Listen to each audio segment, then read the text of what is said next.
So these days, every motherfucker's got a plug. But these dudes are the original plugs 1, 2, and 3.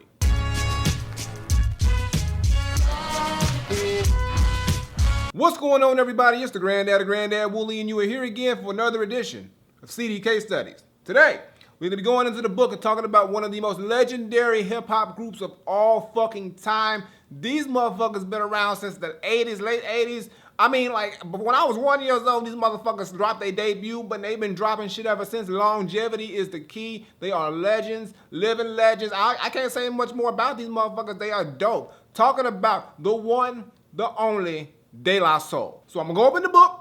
We're going to go up in here, and we're going to talk about a couple De La Soul projects. Now, here's the thing about De La Soul with me, y'all. Okay, so remember what, like, last video I said I was late to the Doom party? Okay, I was super fucking late to the De La Soul party. Like, seriously. Let me start this off with a story time, and then I'm gonna lead into the first album I'm gonna talk about. So, like, okay, so you know how you hear about motherfuckers, but you don't really listen to their shit? Like, you know, like De La Soul. I've heard of De La Soul before, but I never listened to their shit. I was like young at the time. I didn't fucking know. Like, you know, you hear about motherfuckers like Big Daddy Kane or Marley Marl. You know, you hear about them, but you sometimes you just don't go out and listen to the shit. Like, if you a young motherfucker, I mean, do you really realize what the fuck is going on? And that was the case with De La Soul. So actually, I didn't really come into De La Soul until about 2004. Like, I know I'm hella late, y'all. That's crazy. Fucking like, don't judge me, goddammit, nigga. It was reasons, nigga. I didn't know, but fuck it. So the story goes like this. It had to be around fall of 2004, if I'm not mistaken. I was in high school doing my thing, you know, doing the academics and shit. I was doing all right, not that great, but cool. But anyway, I'm getting off the point.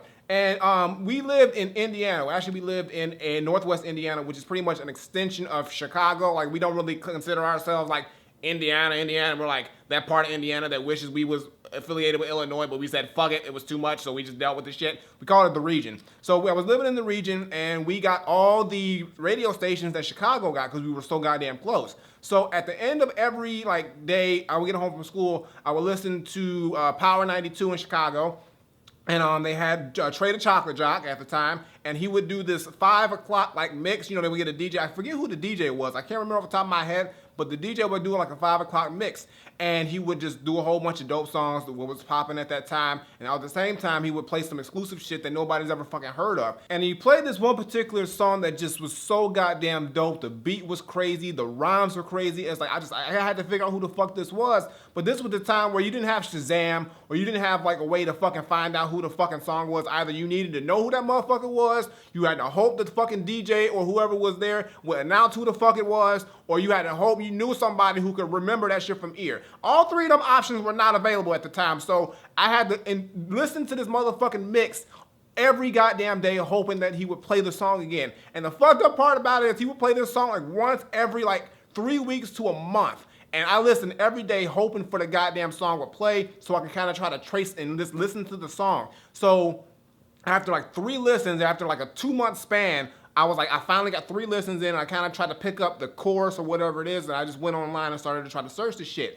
Couldn't really find much of anything, so I was like, what the fuck, what is this song? So fast forward down the line, and I was at some restaurant, I don't know, but they were playing music, and they ended up playing a song from De La Soul, a classic song called Me, Myself, and I. Now, I've heard this song before because I remember the beat and stuff like that, but when I really tuned into who was actually rapping, I was like, these motherfuckers sound familiar as shit. And I pieced 2 and 2 together, and I realized that the motherfucker singing Me, Myself, and I think I was at a steak, and I don't know where I was at. It was somewhere. I was at a Steak and Shake maybe, but I listened, I was like, what the fuck? And then I realized it was the same motherfuckers from that song I was trying to find forever. And it ended up being the song Much More off this motherfucking album right here, The Grind Date. And this is the first De La Soul album that I ever fucking bought. And this was like, I'm gonna tell you right now, you have no idea how fucking happy I was when I figured out who the fuck this was and where the fuck this song came from. And as soon as I found out that it was De La Soul, and I was like, okay, found De La Soul, now I gotta find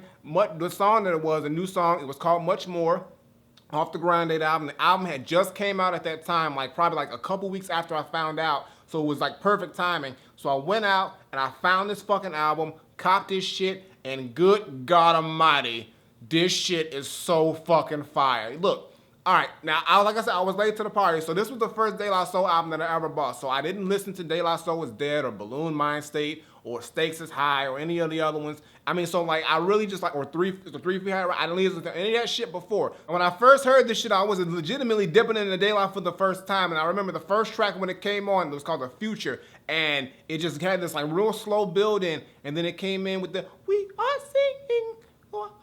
I can't do the fucking. You listen to the shit, you know what I'm talking about. But then it just came in with this dope beat, this head nodding joint. I was like, okay, this is some hip hop shit that I was looking for. But it wasn't until the second song came on that I realized I was in some real dope, deep dope shit. Verbal fucking Clap, produced by the late great Jay Dilla. Oh my God. Okay, so here's the thing. Verbal Clap, that beat, if you listen to Donuts, the Stepson of the Clapper beat, it's pretty much that beat, but it's like 20 million times more detailed and better. And oh my God, like Posdnuos and fucking Dave went in on this shit. Oh my, like that, and the beat is just so dirty. And let's go beat for beat and rhyme for rhyme. Put all things aside. Oh my God, yo.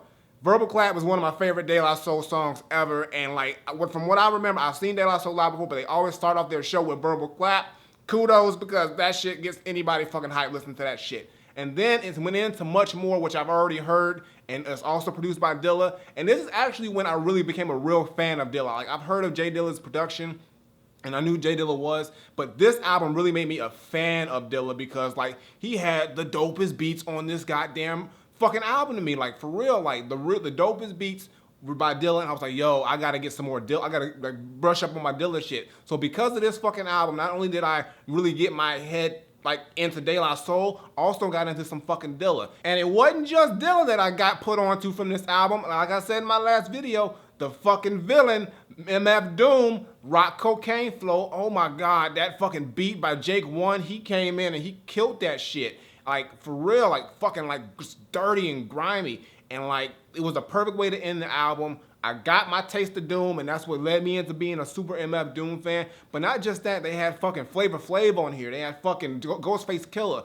Common was on here.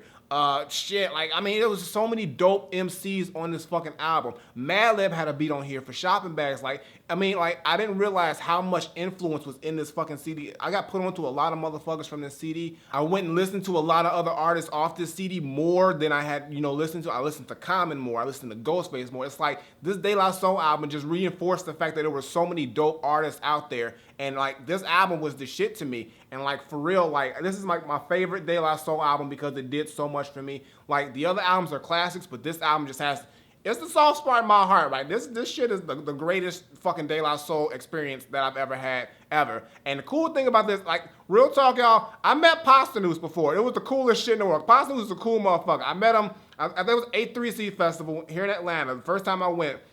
And the motherfucker was just standing like 10 feet away from, I didn't realize, I just looked to the left, and Posdnuos was just standing there at a table just chilling and shit. And I'm like, that motherfucker Posdnuos from De La Soul, I was legit like scared, like on some fan shit. I was like, but I'm not gonna be no bitch nigga.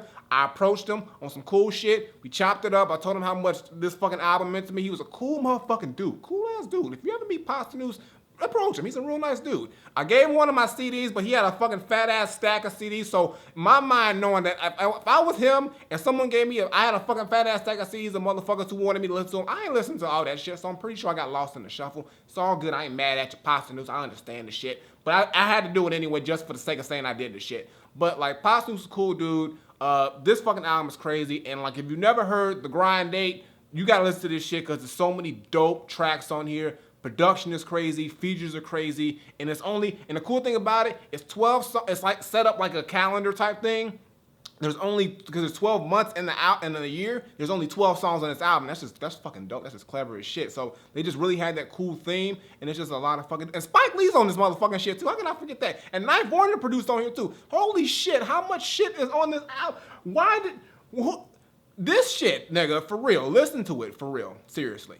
And as far as other De La Soul projects, I went back and listened to them, but I did it on the digital tip. So actually, I never really got any other physical De La Soul projects. Like, but I've heard all the De La projects. But wait, forget that. I did get one other De La Soul project, and I found this shit on accident. I was at the fucking Best Buy like a few years later. I forget what year it was, but I just saw this shit. This is the Impossible Mission. This is like a mixtape or a mix CD. I don't know what the fuck. I just found the shit. And I was like, it says De La Soul. I've never heard of this shit, but it looks like some cool shit. And this is actually a pretty dope fucking mixtape. Like, it's got some real cool tracks on here. It's got some Dilla production on here. Actually, if you remember, like my first review when I got back from hiatus of the J Dilla album, there's a beat on there. I mentioned it before, but there's a beat on here that's the same beat as that, but it's just a little bit chopped up differently. But it's also some the Live from the Dugout '87. The opening track on here is pretty damn dope.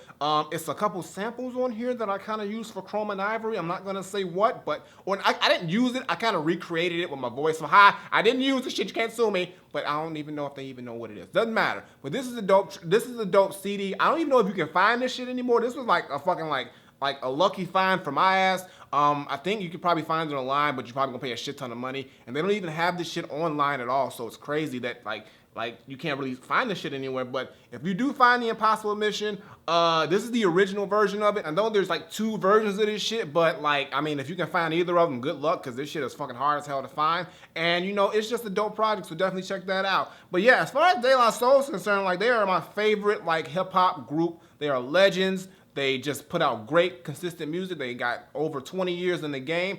And you know what? It's about fucking time they dropping a new fucking album, The Anonymous Nobody, and The Anonymous Nobody. And I'm definitely reviewing that shit because I've been waiting for a new De La album since fucking Granddad. I mean, they dropped some shit here and there, but I'm talking official album. So I'm so hyped for that shit. I cannot fucking wait. It can't come any sooner. So yo, definitely getting a review for that shit. But that's gonna do it for today's CDK studies, y'all. Hope y'all enjoyed this shit. Tell me what your favorite De La Soul album or project is. And if you ever met the motherfuckers, like I met Posters, I want to meet Dave and Maceo. Met the motherfuckers around in Atlanta somewhere. I don't fucking know, but we gonna figure this shit out. Previous CDK study is on the side. One of these directions. I don't know. One of these motherfuckers is there. Watch that shit. And also check out my single. And you know, I mean, like, make sure you check in Mondays, Thursdays, CDK studies. I mean, you don't know who next. We got one coming at the end of the week. Who's next? I don't know. I'm on a roll right now. I mean, I'm dropping the fire. Y'all can't deny the shit. So until next time I take my leave, Granddad, CDK studies,